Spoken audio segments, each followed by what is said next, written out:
आम आदमी पार्टी और कांग्रेस के बीच गठबंधन हो चुका है। अब इस गठबंधन के बाद सियासत भी शुरू हो चुकी है। एक पोस्टर देखने को मिल रहा है, दिल्ली में अलग अलग इस तरीके से इलाकों में पोस्टर लगाए गए हैं। इस पोस्टर में लिखा गया 1984 के सिख दंगों के कातिलों के साथ अरविंद केजरीवाल ने हाथ मिलाया। सिखों के कातिलों को जेल भिजवाने की बजाय संसद में भिजवाने चाहते हैं केजरीवाल। देश के सिखों को चेतावनी, ये पोस्टर जारी किया है मनजिंदर सिंह सिरसा, राष्ट्रीय सचिव है बीजेपी के। दिल्ली में इस तरीके से अलग अलग जगहों पर पोस्टर देखने को मिल रही है। अब कांग्रेस और आम आदमी पार्टी के बीच जो गठबंधन हुआ है, इसको लेकर इस तरीके से अब सियासत भी शुरू हो चुकी है। आरोप प्रत्यारोप का भी दौर, जिस तरीके से यहाँ पर अलग अलग पोस्टर लगा हुआ और कहना है इस तरीके से कि जिन्होंने सिखों को मरवाया, अब आम आदमी पार्टी उन्हें संसद भिजवाना चाहती है। विजय निशांत के साथ गणेश पाठक, रिपब्लिक भारत, दिल्ली। इंदर सिरसा हमारे साथ IU से बात करते हो, जानते हैं क्या कुछ आपके द्वारा जगह जगह एक पोस्टर देखने को मिल रहा है आम आदमी पार्टी और कांग्रेस के गठबंधन को लेकर, क्या कहेंगे?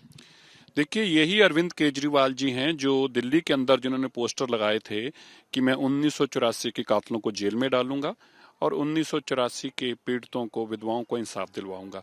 अब अरविंद केजरीवाल जी कल से कह रहे हैं कि मैं जगदीश टाइटलर को, कमलनाथ को, सज्जन कुमार को दिल्ली में अलायंस कर इन दरिंदों को, जिनके हाथ सिखों के खून से रंगे हैं, उनको लोकसभा में, देश की संसद में भिजवाने की कोशिश करूंगा।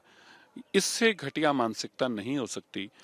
अरविंद केजरीवाल आज उन हथियारों के साथ, उन खूनियों के साथ, उन देशद्रोहियों के साथ जिन्होंने बेकसूर लोगों के गलों में टैर डालकर आग लगाई, आज उनके साथ खड़े हो गए और उनको वो चाहते हैं कि वो सांसद बन जाएं, वो मेंबर पार्लियामेंट बन जाएं। यही काम गांधी परिवार ने किया था। जिन लोगों ने सिखों का कत्लेआम किया था, उनको इनाम दिया था, उनको सांसद और मंत्री और मुख्यमंत्री बनाया था, और वही काम अब अरविंद केजरीवाल भी कर रहे हैं। उनको सांसद बनाना चाहते हैं, उनको लोकसभा भिजवाना चाहते हैं। ये वही अरविंद केजरीवाल जी हैं जो कभी कहा करते थे अगर कैग ना होती तो कांग्रेस देश को बेच चुकी होती। ये वही अरविंद केजरीवाल है जो कहते थे सोनिया को जेल में डालो। ये वही अरविंद केजरीवाल है जो कहते थे मैं बच्चों की कसम खाता हूं, कांग्रेस से अलायंस नहीं करूंगा। और ये वही अरविंद केजरीवाल हैं जो कहते थे इन्होंने 2G किया है, 3G किया है, जीजा जी का स्कैम है, कोल स्कैम है, DLF स्कैम है, बफर स्कैम है।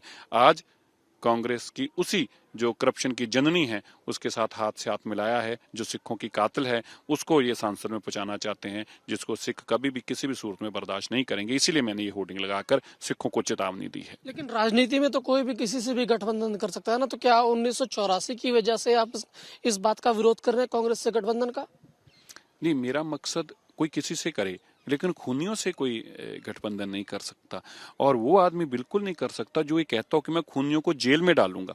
वो आदमी कैसे इनसे गठबंधन कर सकता है जिसने पोस्टर लगा के दिल्ली के लोगों से और खास तौर से सिखों से वादा किया हो कि मैं इनको जेल में डालूंगा? अब उनके साथ हाथ कैसे मिला सकता है? एक बात और आज उन्होंने कही, एक तरीके से ट्वीट भी किया, उस पर कहा कि दिल्ली की 7 सीटों पर हम अपनी जीतने के दावे भी कर रहे हैं। नहीं, वो तो गुजरात में जाकर सरकार बनाने के दावा कर रहे थे। वो तो हिमाचल में सरकार बनाने की, उत्तराखंड में सरकार बनाने की, वो तो हर जगह जाके यही दावे करते हैं। यही दावे कर करके तो अरविंद केजरीवाल यहाँ तक पहुंचे थे। अब जब से एक्सपोज होने शुरू हुए हैं तब से जमानत जब्त हो रही है। यही कारण है कि लोगों को पता चल गया ये आदमी झूठा है, बेईमान है और फ्रॉड है। बहुत बहुत शुक्रिया हमसे बात करने के लिए। बीजेपी के राष्ट्रीय सचिव मनजिंदर सिंह सिरसा थे। विजय निशांत के साथ गणेश पाठक, रिपब्लिक भारत, दिल्ली।